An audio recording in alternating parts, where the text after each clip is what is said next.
Sheriff Ozzie Knezovich talks with community leaders about issues in the public safety arena. Sponsored by River Ridge Hardware.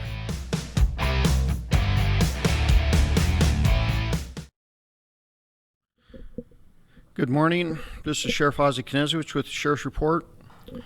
And today we're going to talk about an issue that I've been asked several questions over the last several months concerning what is going on with the gang violence in Spokane County.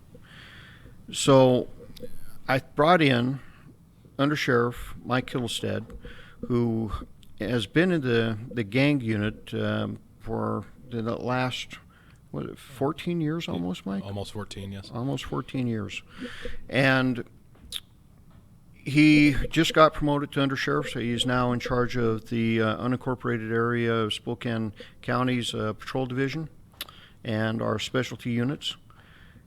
And Mike brings a great range of knowledge and information concerning what is actually going on in the gang world as it relates to Spokane County. The first thing I think we need to make everybody aware of is in about 2006, the FBI and the Spokane County Sheriff's Office and the city of Spokane got together and formed a gang task force, which has actually evolved into the Safe Streets Task Force. It was, in my opinion, one of the best things that we've done in this region in order to combat violent crime. Violent crime, since the formation of the Safe Streets Task Force, went down significantly, and it's kind of leveled off. We have peaks and valleys, but we haven't had a spike in the violent crime like we've had this year since 2007, 2008 timeframe, when the task force really got stood up and was doing some really good work. So we're going to talk about a little bit of the dynamics concerning what is going on in Spokane County and in the city of Spokane in reference to gangs. And Mike, why don't you kind of give people a little bit of a snapshot of what the unit does a little bit globally, and then let's go into where we are as far as the 2020 gang violence, the drive-by shootings that we've seen over the last, since basically August. Sure. Well, thanks for having me, Sheriff. I think the important thing to realize is that when the task force was first conceptualized back in 2006, it was as a result of a rash of drive-by shootings, some gang-related homicides, and a spike in violence in the county, including in the city and in the valley. And what happened was we and you and the city and the FBI realized that we needed to do things differently. At that time, we only had 2 county officers, or 2 county deputies, and 2 city officers that were basically just tracking gang information and intelligence. There was no effort to reach out to these folks, to do any prevention intervention, and unfortunately sometimes you have to do the suppression end and the enforcement end. And Mike, so you just mentioned something that I think is really important, because a lot of people, especially activists, really have a severe heartburn with gang enforcement. The word gang in and of itself has become almost taboo to mention. This isn't all about suppression. This isn't all about arresting people. You mentioned 2 key aspects. Can you just talk a little bit about, that prevention and education side of it before we go real deep? Because I don't want that to be lost on people, that this is just, let's go round them all up and put everybody in jail. It's much more deep than that, and it's much more well thought of as far as how do we actually end gang violence. Well, that's a good point. So one of the things, our mantra in that unit when we first formed, and we learned a lot over, almost my 14 years there, and we certainly were adapting, and the gang, criminal street gang and outlaw motorcycle gang, all those influences and the drug distribution networks that go with it and everything else are constantly evolving and changing. But what didn't change is the socioeconomic factors that were a big part of it. One of our mantras from the very beginning, to get back to that, was that we were not going to be able to wrest our way out of this problem. We recognized that right from get-go. And I think a big part of our success there, and I measure success not just in arrests. Our successes are practical, circumstances where we were meeting with the public. We were very heavily, and they still are very heavily involved in the faith-based prevention intervention models. Several grants, good-sized grants, coordinated through Spokane Public Schools as a grantee that we would assist in and provide leadership in the stakeholders meetings, and try to connect those high at-risk youth that were going down a path that we had seen over all these years. We'd seen this, we had read that book, we knew how it ended. And we knew that if we got early intervention and contact with positive role models for a lot of these kids, perhaps they would have an opportunity to turn it around and not end up where they were projected to go. And there were numerous examples of that, lots of success stories, certainly not enough. We were never satisfied with just a couple. We wanted to try and do our best. The problem quite often was that we were only there so much, and they go back into their neighborhoods and back homes, and they were having the negative influences that were pushing them back into that lifestyle. And so we were at a constant battle of trying to keep them out of that. But we only had so much exposure, right? And so that, in a nutshell, was how we dealt with especially the younger youth. We tried to even use the older gang members that had been through the system and had reached out to us as a way to better themselves and realized how their life had been completely transformed for the negative by being involved in gangs, and trying to come back and be involved with these kids and help them realize. Basically mentoring. Absolutely. And we had some great connections. They still do. And I say we because I've left and I really missed that job. It was one of the best highlights of my career, right? But the people that are there are still carrying the flag and still doing a great job. Very heavily involved in Police Athletic League, very heavily involved in everything they could, so that people saw that we weren't just there to arrest them, and trying to get past that and wearing the badge and that shield that's immediately put up and that barrier is a big deal. And everybody in that unit realizes that. In 2013, as part of the prevention side of this, the youth of this community, the gang-involved youth of this community, I should be a little bit more specific, reached out to their pastors and said, help us. We're tired of watching our friends. We're tired of watching our families. And we ourselves are afraid that we're going to die due to gang violence, the violence that goes on with this. And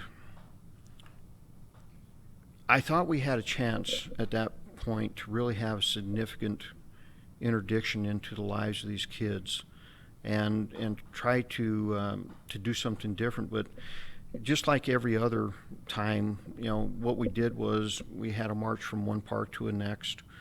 The politicians and activists got up on their stumps and gave nice speeches, and then we did nothing. There was no really substantive follow-through.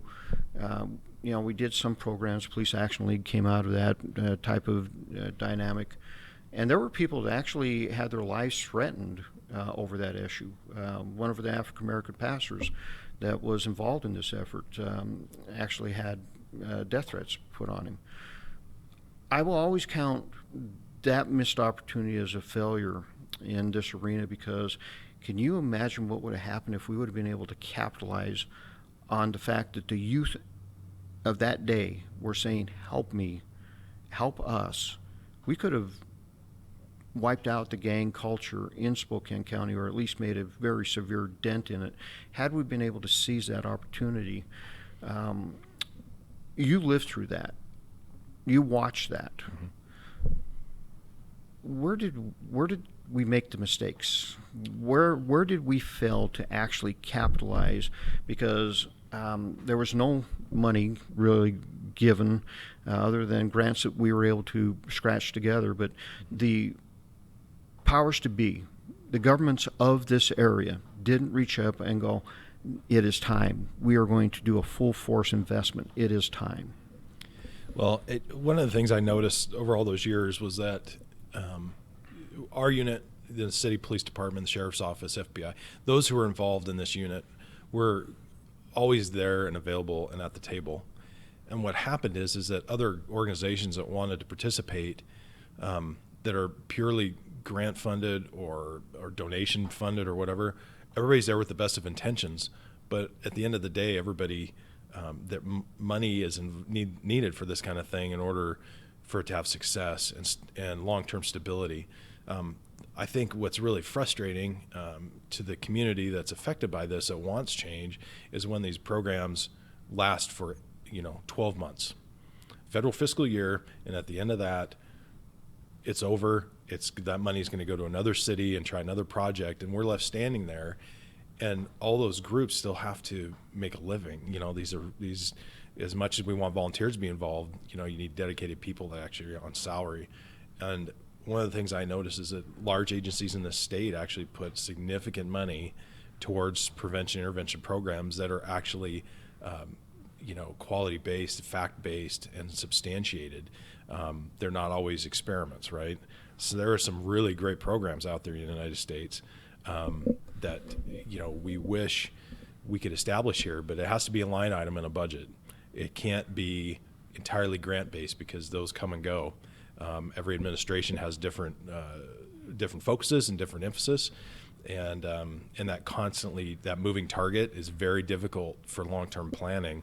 And something like this, if you want to deal with it in Spokane County long-term, in the city of Spokane, everything within, it needs to be sustainable. And that's something that's been the biggest problem with these programs, is the lack of sustainability in the funding.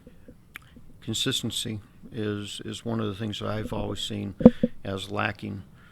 We are not consistent in our efforts. We don't look at it as a long haul. Let's face it, most electeds run their lives based on a 3.5-year cycle of, I only see 3.5 years in front of me. I don't see the long-term future of this community.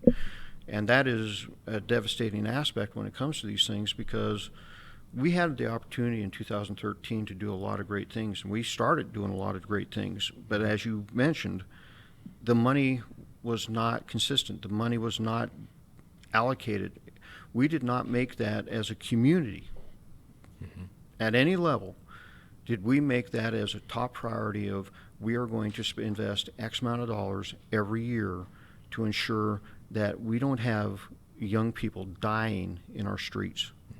And to me, that is the investment that needs to be made. We sponsor a at-risk youth basketball camp every summer. It's actually designed to help keep at-risk kids off the streets, give them something to do. Afterwards, they can go to a clubhouse and they can get mentoring and a lot of different aspects. But this basketball camp gives them a breakfast, gives them a lunch. They're there for at least 4 hours a day. And we got a grant for it, but now the federal government has changed the rules. Can't use that money for that grant anymore, and we are struggling to try to find the money to replace that. And I've asked for that to be a line item in our efforts, and we do need that kind of commitment if you're going to be successful. And I think there are some things going on within criminal justice reform in Spokane County, where we talk about trying to diversion and trying to rehabilitation and counseling and addiction, dealing with addiction problems and all these things to keep people out of jail. I get it. The other part of it is when they're out, is what resources do they have to perhaps learn job skills, have a positive mentor, those kind of things. I really think it could be as simple as starting off with one person that's the right person to organize all these efforts, and they are in this system, they understand the system, but they're also trusted by the community. Right. We can't just stick someone in there that we like. It has to be someone that we know is going to have community support and trust, because that is a big deal. That's always in our way sometimes, is that lack of trust, and I get it. I completely understand why. And we spent a lot of time in jeans and T-shirts hanging out with people, just talking, just, as we say, just chopping it up with them, so they understood that we aren't just there to arrest them, because that's, they see patrol cars, they think that's why we're there, trying to change their mentality. But at the same time is when people really screw up and do something horrible, and commit a violent act, shooting people, drive-bys, trafficking, doing sex trafficking, whatever, serious felony crimes that we do need to, there are victims involved, and we do need to hold them, accountable in our realm in law enforcement. So it's this balancing act. It truly is a balancing act. And folks, we're going to talk about sex trafficking and some other crimes that are going on top of the violence that we're seeing spike in our community this year. I would add, Sheriff, real quick, that when we talk about violence, the sex trafficking part, I've seen it. It is violent. It is very much. It's not just about the buyer end. There is a significant amount of threats of violence and actual violence that occur to those folks as well. And it's kind of the newer thing that a lot of these groups are involved in. Yeah. Newer to an extent that we didn't see it as prevalent as we did it in the early years of the task force, because, Mike, when one of the very first operations that the task force did, a very significant operation, I believe was involved over 30 arrests, took out the leadership of the gang within this area. It was that operation we started seeing the first wave of, if you will, sex trafficking, because they were trafficking young ladies between Seattle and here. And what we were watching is, and this is a national trend, is especially with the African American gangs, they are getting in more and more into sex trafficking, because unlike drugs, I don't have to go reload. I don't have to grow it. I don't have to make it. I don't have to do any of that. I can just simply use this person time and time and time again. And that is the nefarious side of it. And there is a lot of violence. The sad part is I do not see our system, the criminal justice system, looking at it as the violent crime it truly is. And that, folks, is simply because the criminal justice system is trying to remove any sense of violence from almost any crime, and the reason they want to do that is so they can let more people out without bond. This is a very, very bad concept that we're getting ourselves into, and it's kind of what's led to this topic of discussion today. So we have a slide program that Mike put together. And Vinny, why don't we skip down to number 4, and Mike, kind of give us an idea of the makeup of what we're seeing. And folks, I will tell you that there we go. That makeup hasn't changed really all that much since I've been here. No, it hasn't. We definitely have representation from all the gangs you see on the screen there. The background of Spokane gangs, in a real brief nutshell, was the the early 90s. We started seeing an influx from the LA area and the SoCal area, and they would come up on the bus or on the one-way flights, started flying out of Orange County to Spokane or wherever, and they get off the bus and instantly crack cocaine was the epidemic then. And one of the reasons they moved up here was they could make 4 times the money for the same amount of crack cocaine. So from a business model, it made sense, right? So they came up here, and for quite some time, law enforcement had no idea up here what gangs were, how to deal with them, the criminal nature, it looked like just folks dealing dope on the street. Actually, it was far more sophisticated than that at the time, as far as the network and the supply and everything like that. So what happened was they found that this area was kind of a gold mine for making money, and so they stayed. And we're into our third and I think even fourth generation now, probably at least the third generation of some of these gang members that are still here. Some of them are still involved in the game and still that lifestyle.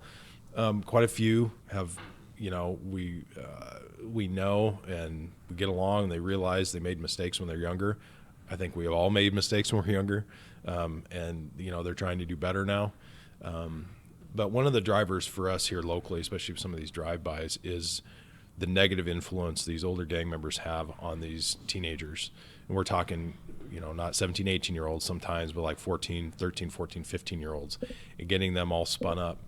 I certainly don't have a specific on how the pandemic is related to all this, but people have far more time on their hands, and they're not going to school, and they're at home. And so when they're away from school, that's every hour they're not at school, they're at home or with their buddies and maybe getting into stuff, or they're bored. And so I don't know if that's necessarily related, but I think anecdotally, I think it could be. So going through these groups, typically our influences have always been from Southern California. However, we have gangs from throughout the United States that have landed here. Chicago, Midwest area, Louisiana, Texas, even some transplants from Idaho, and whatnot. So, and a lot of people,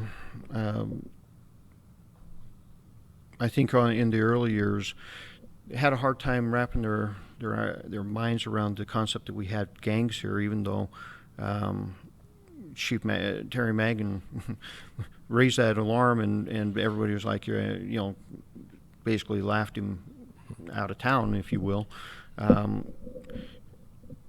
We have the influence of the African American gangs, Bloods and Crips, the Folk Nation. Those are your Midwest gangs of the Folk Nation. The Crips and Bloods are more your LA-centric, California-centric. You have the Sureños and the Norteños, which are your Latino, Hispanic gangs. And then we have our OMGs, and we have quite a few of those. But in the early years, because of the sheer demographic of Spokane, you saw something in this community that you really don't see in a lot of other communities. You actually saw white kids being involved in African American gangs, and the Hispanic Latino gangs. There was a trend starting about 5 years ago that especially in the Latino arena, they were starting to close ranks a little bit closer, and not having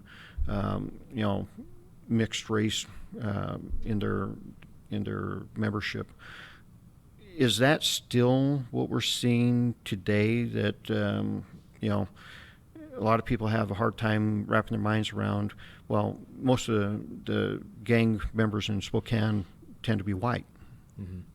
It is actually, our gangs are fairly diverse, which is kind of off from where these gangs originate.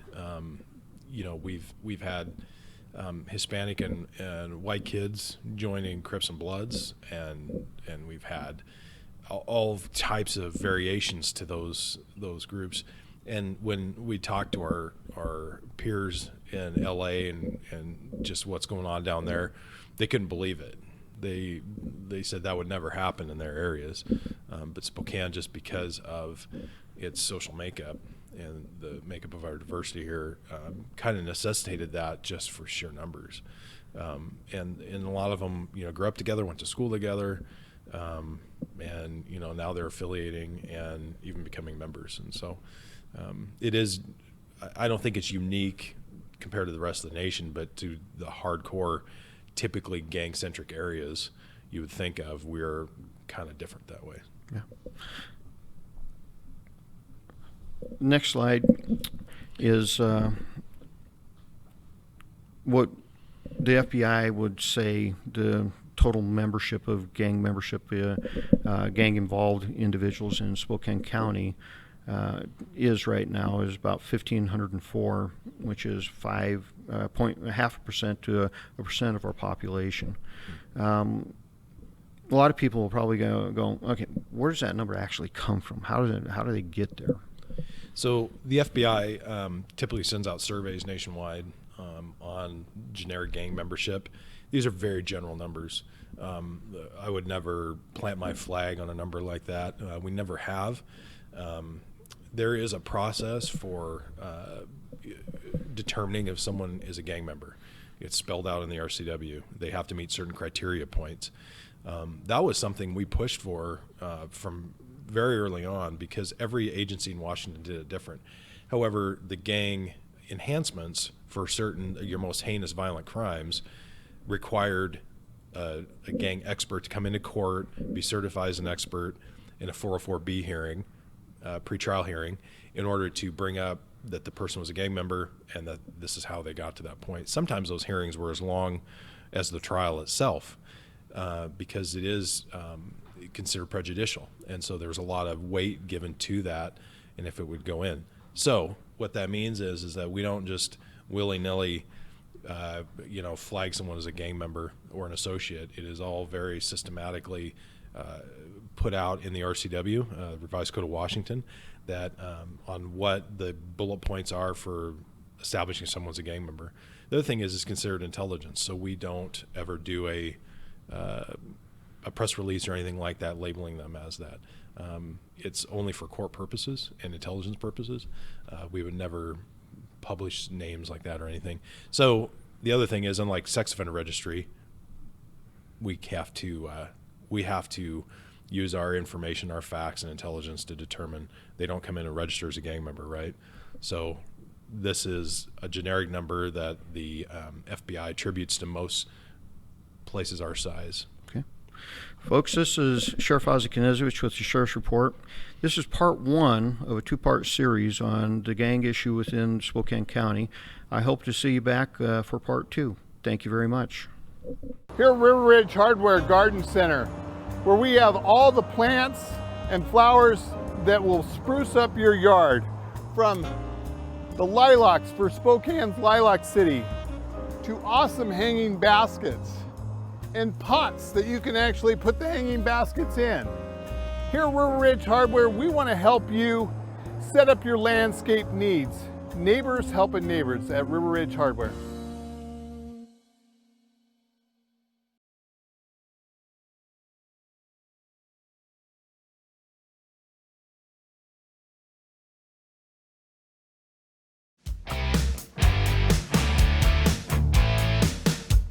Thanks for watching. Ask the host a question, recommend a guest, or check out any of our other programs on Facebook, YouTube, Twitter, Apple Podcasts, Spotify, or SpokaneTalksMedia.com. Sponsored by River Ridge Hardware.